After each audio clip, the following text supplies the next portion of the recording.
Hi there. You have two really good clips on the Emancipation Proclamation, but I just wanted to contextualize it a little bit more and put it in the context of some of the documents you have. So I'm looking on the outline here. Okay, so the first thing to think about is this Battle of Antietam is a real turning point in the war, because so far the South had been winning, and what they really needed in order to win the war was foreign recognition. They needed either England or France to join them in this fight.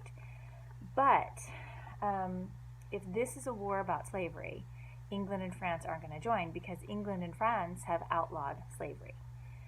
However, look at Lincoln's letter to Greeley. It's on your outline.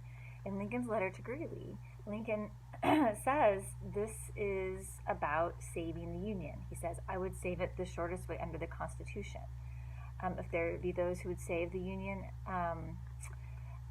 if there would be those who would not save the Union unless they could at the same time slave slavery, I do not agree with them. If there be those who would not save the Union unless they could at the time destroy slavery, I do not agree with them. My paramount object in this struggle is to save the Union. It is not either to save or destroy slavery. If I could save the Union without freeing any slave, I would do it. If I could save it with freeing all of the slaves, I would do it. If I could save it by freeing some and leaving others alone, I would also do that. So Lincoln is very clear here that this war is a war about the Union. It's not about slaves. We know it's a war about slaves, right? But he's a politician. He's publicly saying this is a war about the Union, getting the Union back. And so Lee pushes north, looking at the outline here while I'm talking to you, Lee pushes north to Maryland. And this is where the Battle of Antietam happens. And this is in counterfactual history. This is a great battle that historians like to play with. Counterfactual history is that what-if history, because Lee did lots of kind of risky things when he fought battles. And one of the things that happened with this battle is his plans got left behind. They wrapped around a couple of cigars. Somebody wasn't supposed to do that, but they fell out of a pocket or whatever. And so the North knew everything that Lee was going to do at that Battle of Antietam.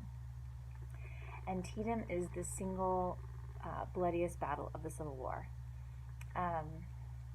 There are 25,000 casualties at the Battle of Antietam.